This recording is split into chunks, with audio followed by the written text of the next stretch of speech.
The Red Raiders have reached out to a West Texas native in the portal.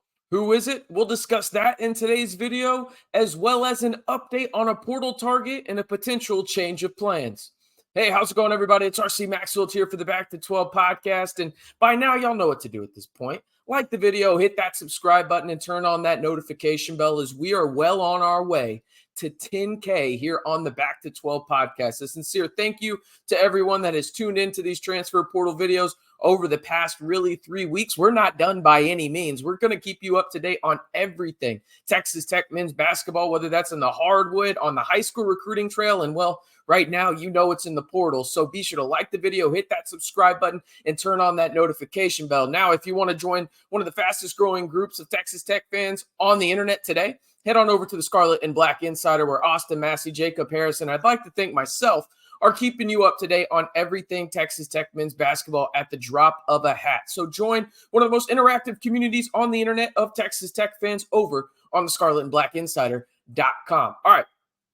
Let's jump into the latest portal target for the Red Raiders. As I mentioned, it is a West Texas native, and I'm sure somebody will correct me if they don't think this is West Texas, but let's jump into it right now. It's Zhuric Phelps, and some of y'all may recognize that name. He is an SMU transfer with 1 year of eligibility remaining. He is 6'5", just under 200 pounds. Now, he averaged about 15 points per game last year for the SMU Mustangs there in downtown Dallas, and 4.1 rebounds, also about 2.7 assists per game. He was actually the leading scorer for the Mustangs in a team that went from 10 wins to 20 and almost started one of the they did start one of the craziest coaching carousel dominoes that we've seen in college basketball. And they may be the reason that Coach Cal actually ended up at Arkansas. I digress.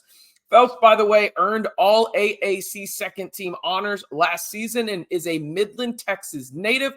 Actually went to Midland Lee. He's a physical guard who likes to get out in transition. He can finish with either hand around the rim and is really crafty at doing that. I will say this. If you look at his shooting numbers, they're putrid.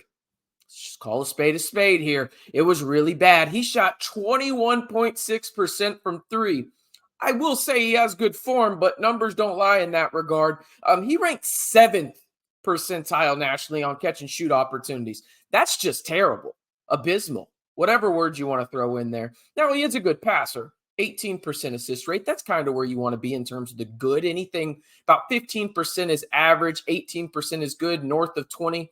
Okay, you're doing pretty damn good. Now, he is very patient in the pick and roll, and I do think he was asked to do a lot last year for SMU, a team that really wasn't all that talented. He was the go-to guy, and he just really wasn't efficient because it felt like all the scoring weight fell on his shoulders, and he just took some bad shots watching film. I mean, there were some that weren't even head-scratching. There were some where I was like, what the hell are you thinking? Kind of deal. That said, he ranked 64th percentile nationally in terms of being the ball screen handler, i.e. the primary ball handler in the pick and roll type setting.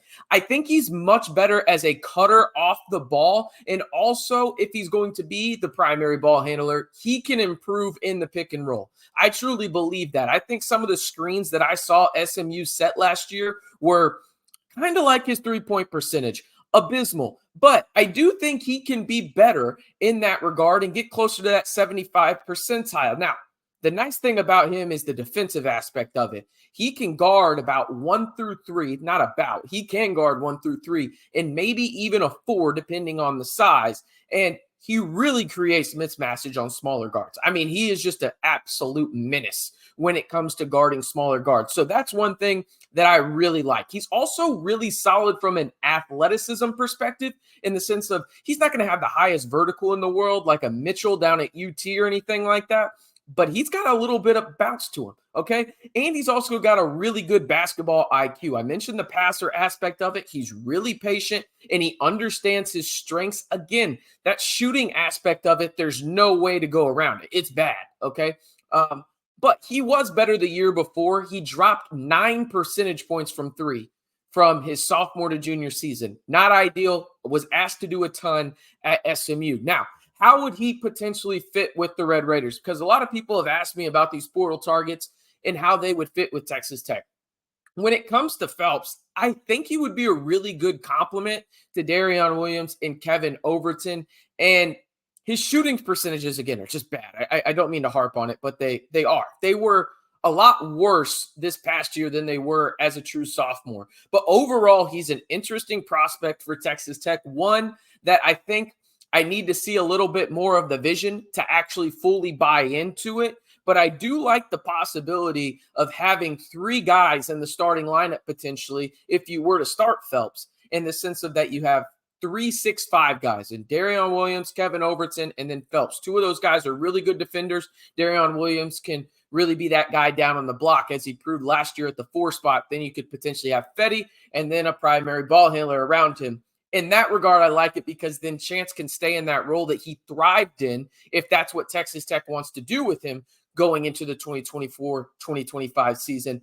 But once again, the shooting is a concern.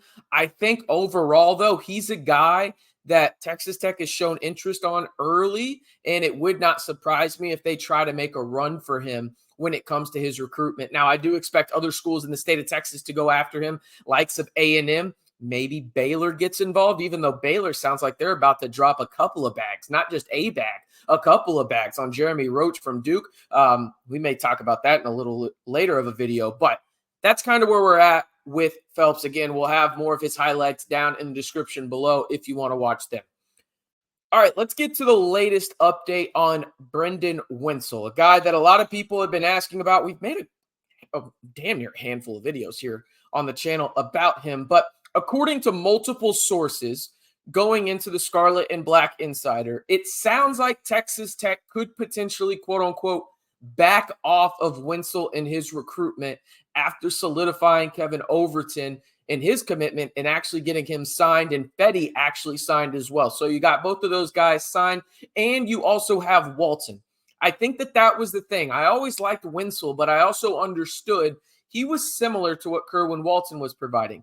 That said, on his recruitment, it sounds like right now Texas Tech is still kind of in the mix, even though they backed off a bit. It sounds like this is going to go down to TCU and Oklahoma State, with the Cowboys actually up in Stillwater as the potential leaders as it stands right now. So once again, multiple sources are telling the Scarlet and Black Insider, Austin Massey, Jacob Harris, and myself that Texas Tech is backing off of Brendan Wenzel a little bit. So that's something to know. And hey, we let the guys over at Scarlet and Black Insider know that about 72 hours ago. So you're going to want to go and join that community right now to get this news just instantly. Call me Snapper if you want in the comments, but the Scarlet and Black Insider is the best place to stay in the know on everything Texas Tech men's basketball, and one of the most enjoyable communities in the Texas Tech space as well. So head on over to the scarletandblackinsider.com. But before you do that, be sure to like the video, hit that subscribe button, and turn on that notification bell, and